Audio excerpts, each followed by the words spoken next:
Hello guys, welcome to my YouTube channel Prabhakar insights. Guys, general knowledge की class में आप सभी का बहुत बहुत स्वागत है। और आज का जो टॉपिक है बहुत ही इम्पोर्टेंट होने वाला है गाइस, तो ध्यान से देखिएगा और नोट्स ज़रूर बनाइएगा गाइस। ओके, तो स्टार्ट करते हैं हम। यहाँ पर फर्स्ट नंबर है, क्रोमोसोम की संरचना में कौन कौन भाग लेता है। तो क्रोमोसोम की संरचना में डीएनए एवं प्रोटीन भाग लेते हैं। कौन कौन भाग लेता है? डीएनए एवं प्रोटीन भाग लेता है। अनुच्छेद 17 किस विषय से संबंधित है? जो अनुच्छेद 17 है वह किस विषय से संबंधित है? तो वह अस्पृश्यता का अंत से संबंधित है। अस्पृश्यता का अंत से संबंधित कौन है? तो अनुच्छेद 17 है। ऐसे एग्जाम में घुमा फिरा करके भी क्वेश्चन पूछा जा सकता है। नेक्स्ट है, 1 किलोग्राम भार के बराबर कितना न्यूटन होता है?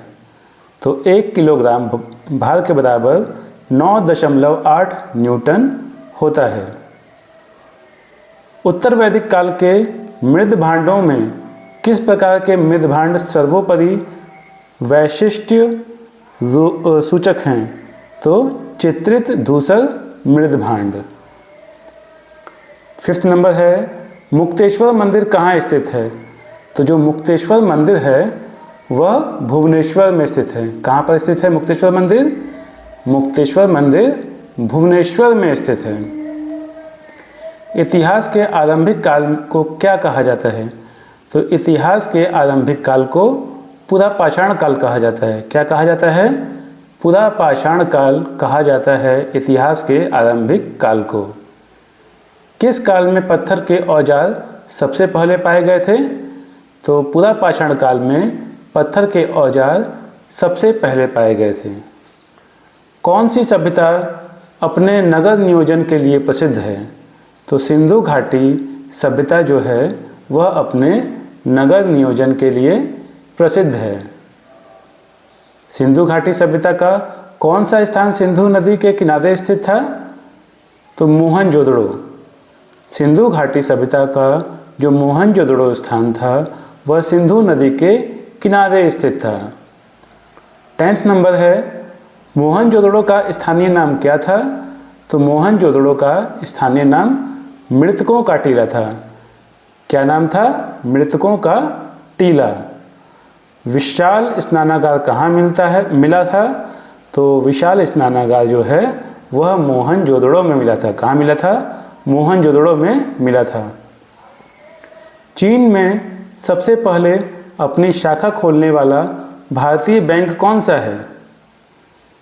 चीन में सबसे पहले अपनी शाखा खोलने वाला भारतीय बैंक जो है वह है भारतीय स्टेट बैंक। कौन सा है? भारतीय स्टेट बैंक।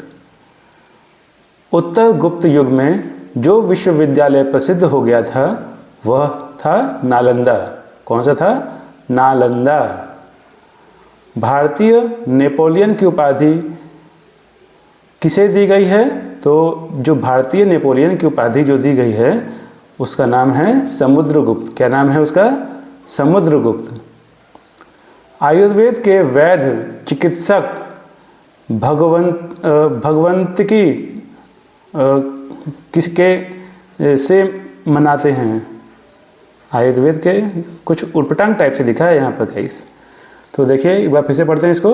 आयुर्वेद के वैद्य चिकित्सक भगवान की से मानते हैं धन्वंतरी। देखिए गाइस, यहाँ पर थोड़ा सा मिस्टेक है। ये जो आयुर्वेद का जो चिकित्सक है उसे किसे मानते हैं आयुर्वेद में? वो कौन सा वैद्य है उसका नाम यहाँ बताना है, तो वो है धन्वंतरी। ठीक है।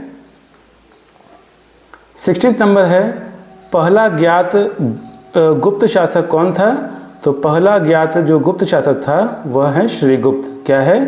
श्रीगुप्त। रोमन साम्राज्य के साथ भारत का व्यापार रोम पर किसके द्वारा आक्रमण के साथ समाप्त हो गया? तो हुणों द्वारा। आर्यभट्ट और वराहमिहिर के सुविख्यात नाम किसके युग के साथ संबंधित हैं? तो गुप्त वंश के साथ संबंधित है। 90th नंबर है गाइस, इलाहाबाद के स्तंभ में किसकी उपलब्धि उत्कीर्ण है? तो इलाहाबाद के स्तंभ में समुद्रगुप्त की उपलब्धियां उत्कीर्ण हैं। नेक्स्ट है, गुप्त युग का प्रवर्तक कौन था? तो गुप्त युग का प्रवर्तक जो है वह श्रीगुप्त थे। गुप्त काल में किस धातु के सर्वाधिक सिक्के जारी किए गए? तो गुप्त काल में सोना का सिक्का सर्वाधिक जारी किया गया। धातु जो रासायनिक रूप से धातु और अधातु दोनों के रूप में व्यवहार करती है क्या कहलाती है? तो मेटलॉइड्स कहलाती है। क्या कहलाती है? मेटलॉइड्स।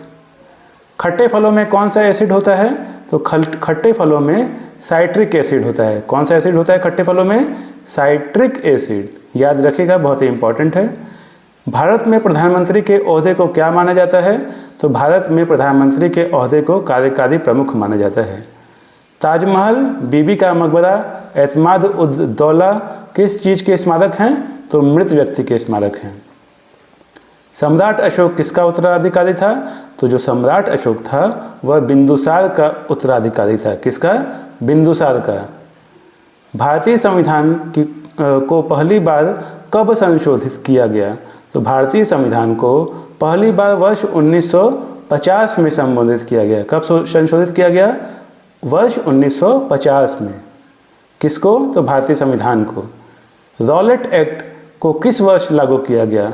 तो रॉलेट एक्ट को वर्ष 1919 में लागू किया गया। कब लागू किया गया? वर्ष 1919 में। महाराणा प्रताप बुलबुल किसे कहते थे? तो जो महाराणा प्रताप थे बुलबुल अपने घोड़े को कहते थे। किसको कहते थे? अपने घोड़े को कहते थे। कौन कहता था? तो महाराणा प्रताप कहते थे। बॉक्सर इवांडर होलीफील्ड को किस नाम से जाना जाता है? तो द रियल डील के नाम से जाना जाता है। सिंधु घाटी सभ्यता का बंदरगाह कहाँ पर था? तो सिंधु घाटी सभ्यता का बंदरगाह लोथल में था। कहाँ पर था? लोथल में। जैन धर्म में महावीर को क्या माना जाता है? तो जैन धर्म में महावीर को वास्तविक संस्थापक माना जाता है। मगध के उत्थान के लिए निम्न में से कौन सा शासक उत्तरदायी है? तो मगध के उत्थान के लिए निम्न में से बिंबिसार जो थे, बिंबिसार शासक उत्तरदायी हैं। भारत में प्रोफेशनल 2020 क्रिकेट लीग को क्या कहते हैं? तो अभी आप देख रहे होंगे 2020 IPL चल रहा है तो उसे IPL कहते हैं, जो 2020 ओवर का मैच होता है। भारत के राष्ट्रपति कौन हैं? तो भारत के राष्ट्रपति जो हैं वह हैं राम नाथ कोविंद। अभी नहीं हैं, ये पहले थे गाइस। ठीक है, अभी कौन है? अभी हैं श्रीमती द्रौपदी मुर्मू। ओके। सचिन तेंदुलकर को हाल ही में किस खिताब से नवाजा गया था? तो पद्म विभूषण से नवाजा गया था। इसरो के हेडक्वार्टर्स कहाँ हैं? तो इसरो के हेडक्वार्टर्स बेंगलोर में हैं। संसद में कौन से 2 हाउसेस हैं? तो संसद में 2 हाउस जो हैं वो है लोकसभा और राज्यसभा। भारत का सबसे छोटा राज्य कौन सा है? तो भारत का सबसे छोटा राज्य जो है वह गोवा है। कौन सा है? गोवा। रामायण के लेखक कौन थे? तो रामायण के लेखक जो हैं वो वाल्मीकि थे। भारत में ब्लू सिटी के नाम से किस शहर को जाना जाता है? तो भारत में ब्लू सिटी के नाम से जोधपुर को जाना जाता है। और पिंक सिटी के नाम से किसको जाना जाता है? पिंक सिटी के नाम से जयपुर को। एक बार फिर से सुनिए, पिंक सिटी के नाम से जयपुर को जाना जाता है और ब्लू सिटी के नाम से जोधपुर को जाना जाता है। भारत में कौन सी नोट इशू सिस्टम फॉलो की जाती है? तो मिनिमम रिजर्व सिस्टम। भारतीय संविधान में कितनी भाषाएं हैं? तो भारतीय संविधान में गाइस 22 भाषाएं हैं। कितनी भाषाएं हैं? 22। मालूम होना चाहिए, हम सब भारत में रहते हैं तो हमें मालूम होना चाहिए कि भारतीय संविधान में कितनी भाषाएं हैं। कोई पूछ ले तो आपको पता होना चाहिए ये बात। ओके। 44वां नंबर है, भारत के किस राज्य की आबादी सबसे ज़्यादा है? तो भारत में जो राज्य है जिसकी सबसे ज़्यादा आबादी है तो वह है अरुणाचल प्रदेश। क्या है? अरुणाचल प्रदेश। मिल्खा सिंह को क्या कहा जाता है? तो मिल्खा सिंह को फ्लाइंग सिख ऑफ इंडिया कहा जाता है। भारत का सबसे बड़ा राज्य कौन सा है? तो भारत का सबसे बड़ा राज्य राजस्थान है। भारत के 14वें प्रधानमंत्री कौन हैं?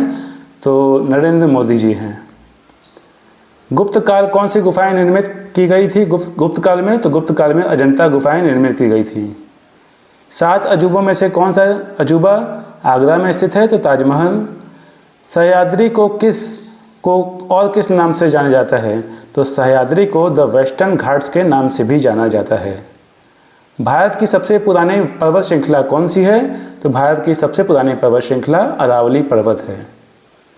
ट्विन सिटीजन कौन से 2 शहरों को कहा जाता है?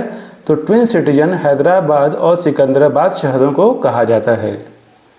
भारत के राष्ट्रपिता कौन है? महात्मा गांधी। हमारा राष्ट्रगान किसने लिखा था?